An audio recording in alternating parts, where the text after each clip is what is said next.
আসসালামু আলাইকুম এভরিওয়ান, সবাই নিশ্চয়ই ভালো আছেন। ভাই আমরা এই মুহূর্তে বিপদে আছি, ভালো নাই। বাচ্চাদেরকে নিয়ে স্কুলে যাইতে চাইছিলাম, দেখেন আমার নেকা ভিজে গেছে, বোরকা ভিজে গেছে, বিদ্যুৎ চমকাইতেছে। লা ইলাহা ইল্লা আনতা সুবহানাকা ইন্নী কুনতু মিনাজ জালিমিন। বাচ্চাদেরকে নিয়ে ভয় পেয়েছি। আজকে আবার নতুন এক বিপদ আইছিল সাথে। ওই বুড়ি, বুড়ি কই? আমার বাচ্চা মাথা চুল ভিজে গেছে, আদোয়া বড়ি, আমাদের পা জামা বোরকা সব অবস্থা বেহাল। এখানে প্রায় 1.5 ঘন্টা ধরে দাঁড়ায় আছি। আর এখন বৃষ্টি তো মোটামুটি থামিয়ে গেছে, বাট এই অল্প অল্প মানে চিকন চিকন সুতার মতো বৃষ্টি পড়তেছে।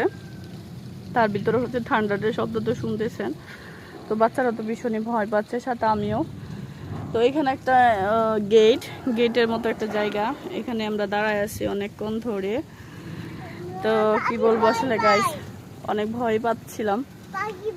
ভাবলাম যে আপনাদের সাথে আমাদের সিচুয়েশনটা একটু শেয়ার করি। প্রতিদিনই তো স্কুলে আসা যাওয়ার ভিডিওগুলো শেয়ার করি। আজকে হচ্ছে বিপদে পড়ছি, সেটাই শেয়ার করলাম আর কি। তারপরেও এখন বৃষ্টি কমে গেছে, এটা নিয়ে অনেকটা ভালো লাগা কাজ করতেছে। এখন বাজে দিনের কয়টা বাজে? 11টা 4-5 বাজে, 11টা 5। তো আজকে আর স্কুলে যাব না, বাসায় চলে যাব। ওর বাবা দেখা যায় কল দিতেছে। হ্যাঁ চলো বেবিরা বাসায় চলে যাই, আজকে আর স্কুলে যাওয়া হলো না গাইস। আহা আমার ছেলে কান্না করতেছে। কান্না করো না বাবা, আসো, ম্যামদেরকে বলে দিব না। আসো আসো আসো। টিপ টিপ করে পড়তেছে, তার ভিতরে আমার বুড়িটাকে। বৃষ্টি বাড়তেছে, যাও যাও, কিছু হবে না, আল্লাহ ভরসা, যাও যাও যাও, বাসায় আমাদের যাইতে হবে বেবি। একটু পরে এর চেয়ে বৃষ্টি বাড়বে না তার কোনো গ্যারান্টি নেই। আজকে এত তাড়াহুড়া করছি, মানে স্কুলে আসার আগে তাড়াহুড়া হয়েই লাগে। ছাত্রী আনি নাই, আবার চিন্তা করতেছি একটা ছাত্রী দিয়ে 3 জনকে কাবার দিতে পারতাম না। হ্যাঁ একটা ছাত্রী, এরকম ছাত্রীর সাইজ। এই যে এই যে এই যে জুতো ভিজাইতেছে। হ্যাঁ পানি দেখলে লাফাইতে মন চাই বুড়ি। যাও যাও যাও বেবি। আব্দুল্লাহ একটু স্পিডে হাঁটো বেবি, পারলে দৌড় দাও বেবি, তুমি দৌড় দাও, দৌড় দাও দৌড় দাও দৌড় দাও। আবার কখন বৃষ্টি পড়ে তার নাই কোনো ঠিক। আসলাম সহি সালামতে আলহামদুলিল্লাহ। যে জুতা খুলে ফেললাম, জুতা ভিজে অবস্থা বেহাল। আসো বেবি, তোমার জুতোগুলো ঘরে নিয়ে আসো। নিয়ে এখন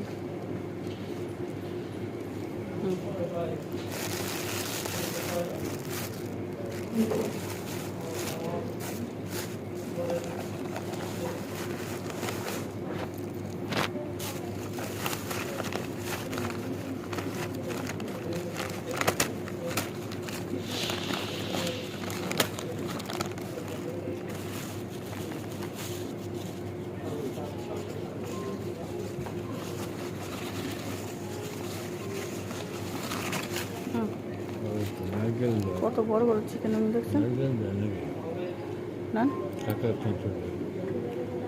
হ্যাঁ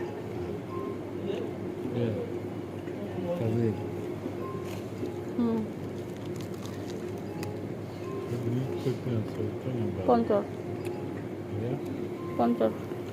65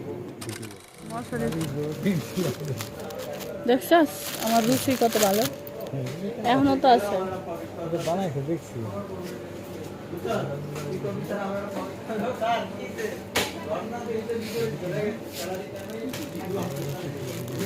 ওই 5টা চলো। আর এগুলো লাগতো না তো, ওগুলো আমি কিনবো না সুযোগ মতো।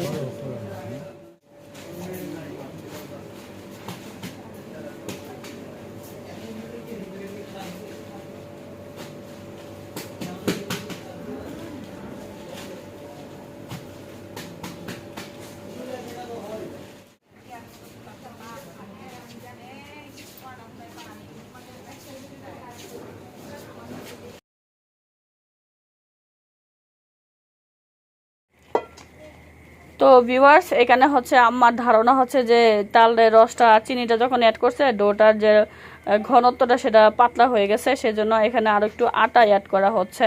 তবে তেলের পিঠা বলেন বা ডুবা পিঠা বলেন, সেটার কিন্তু ঘনত্বটা ইম্পর্টেন্ট। এটা কম বেশি হলে কাঁচা থাকবে ভিতরে, বা তেল বেশি খাবে ফুলবে না, এটা হবে না সেটা হবে না, অনেক কাহিনী পোহাইতে হয়।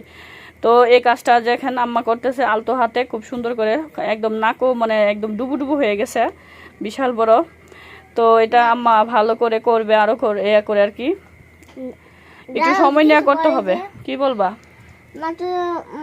মাতো খাইনি কি হয় নানু নানু চোখ দামাতো খেয়ে কি হয়? কি হয়? কিন্তু লাল আছে যে চোখটা। হ্যাঁ, ওই যে তোমার নানু এত কষ্ট করে তোমাদের জন্য করে এর জন্য চোখ লাল হয়ে গেছে, ঘুমাইতে পারে না। তোমার নানু শুইলে একটু তাড়াতাড়ি ঘুম পাড়ায় দিও, ঠিক আছে? তো ভিউয়ার্স, নানুর জন্য নাতির টেনশন, নানির চোখ লাল। নানু নানু হচ্ছে মা, যেটা নানু হচ্ছে মা, এটা মা, মায়ের মা।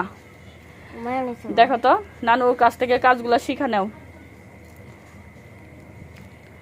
ছেলেরাও কিন্তু রান্না করতে পারে, জানো না? বিদেশে বড় বড় রেস্টুরেন্টে শেফ হচ্ছে ছেলেরা, বুঝতে পারছো? কিন্তু আমাদের পিঠা তৈরি হয়ে গেছে। তো কিভাবে পিঠাগুলো তৈরি করছে শুরুতে তো ছিলেন, শেষ পর্যন্ত আপনাদের সাথে শেয়ার করলাম। এই যে ছোট বড় বিভিন্ন সাইজ করা হচ্ছে, এই যে মাত্র একটা নামানো হয়েছে, ঠিক আছে? এই যে যন্ত্রপাতি দিয়ে কি করতেছে দেখেন বাবুর্চি। হ্যাঁ, এইভাবে নিল, এইভাবে কিভাবে নিল এইগুলা কই যাতাম না মুহে। ওয়াও, আসলে এগুলো হচ্ছে গর্তওয়ালা যে কড়াইগুলো হয় না, লোহার যে গর্ত কড়াইগুলা, সেগুলোতে কথা হয়। আমরা তো ফ্রাই প্যানে হচ্ছে বাঁচতেছি, এর জন্য ডুবো ডুবো ফুলকোর মতো হচ্ছে না। হ্যাঁ, এর জন্য আর তেলও হচ্ছে বেশি ব্যবহার করতেছি না, কারণ অনেক বেশি ডুবো ডুবো হইলে তখন দেখা যায় এটা ওভারফ্লো হয়, মানে তেলটা ছিটে নিচে পড়ে যায়, হাতে পায়ে আইসা লাগে। এই যে দেখেন ফুলে কিন্তু, ঠিক আছে? পরে আবার যখন অপোজিট সাইডে এরকম করা হয় তখন কিন্তু চুপসে যায়। তো এটা হচ্ছে আমরা যেহেতু ঘরে খাবো, এর জন্য আমরা আমাদের জন্য মিনিমাইজ করিয়ে নিলাম, যেন তেলটাও সাশ্রয়ী হয়, পাশাপাশি পিঠাটা ভিতরে যেন কাঁচা না থাকে, এর জন্য অল্প তেল আমরা করতেছি। এগুলো হচ্ছে তেলে, এই পিঠার নামে হচ্ছে ডুবো তেলের পিঠা, ডুবা পিঠা, মানে তেলে ডুববে। আপনি যে ব্যাটারটা দিবেন এটা একদম তেলে ডুবে হয়ে তারপর তেলের উপরে ফাল দিয়ে উঠবে, তাই না মা? কিন্তু এগুলো গর্ত যদি হইতো তাহলে অল্প তেলে এরকম ডুবন্ত করা যাইতে পারতো। তো আপনারা যখন করবেন, আপনাদের যখন সুযোগ থাকবে তখন ওইভাবেই করবেন। তো এখানে অনেক ব্যাটার আছে, এখানে অর্ধেক হচ্ছে এখন রান্না করবে। এখন রাত বাজে প্রায় 11টা, ঠিক আছে? তো বাকিটুকু হচ্ছে চুলাতে রান্না করবে আম্মা। এই যে লোহার কড়াই আছে আমার, ওগুলোতে, ওটাও আপনাদের সাথে শেয়ার করব, দেখবেন। আই হোপ তখনকার পিঠাগুলোর সাথে এখনকার পিঠা মিলায় দেখবেন। তো এই যে আমি একটা নিয়ে নিলাম, এটা এটা বিসমিল্লাহ। এই পিঠাটা চাপাইতে চাপাইতে ভিতর থেকে মনে হয় যে চকলেটি একটা ভাব আছে।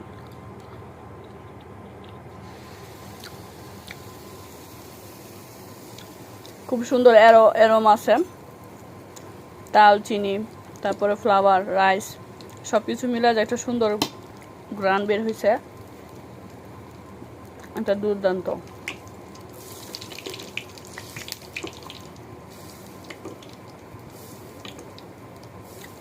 ভিডিও করতে করতে আমি কিন্তু একটা পিঠা খাই ফেলতেছি, খুব মজা।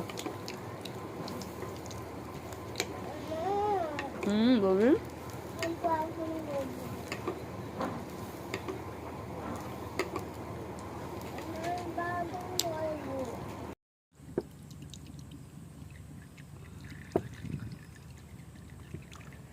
বেশি করে তেল দিতে হবে, জল যাচ্ছে।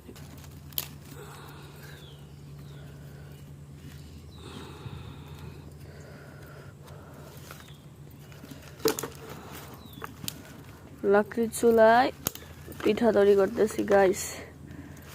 গতকালকের অসমাপ্ত কাজ আজকে সমাপ্ত হবে ইনশাল্লাহ, ঠিক আছে? মাটির চুলা, লাকড়ি দিতেছি, প্যানে তেল বসাইলাম।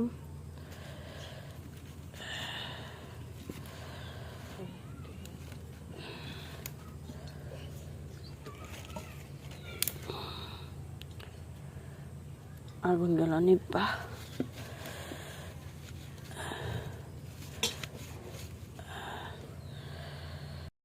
লাকড়ির চূড়া রান্না খাইতে মজা, কিন্তু এই যে এটাই হচ্ছে সাজা, এর সাজা পোহাইতে হবে, তারপর মজা খাইতে হবে। এই আগুনের উপস্থিতিতে ধোয়া হাওয়া আবার অনুপস্থিত দোয়া প্রেজেন্ট। ও মাই গড।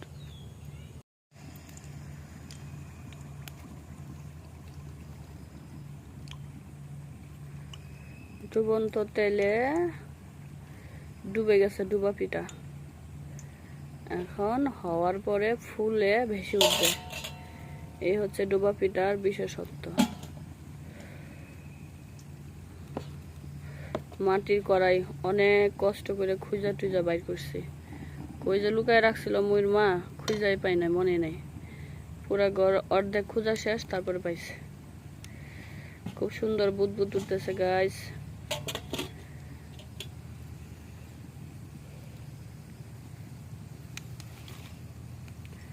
আমার দায়িত্ব হচ্ছে আগুন মেনটেন করা। এই ফুলে গেছে উঠে গেছে আমার।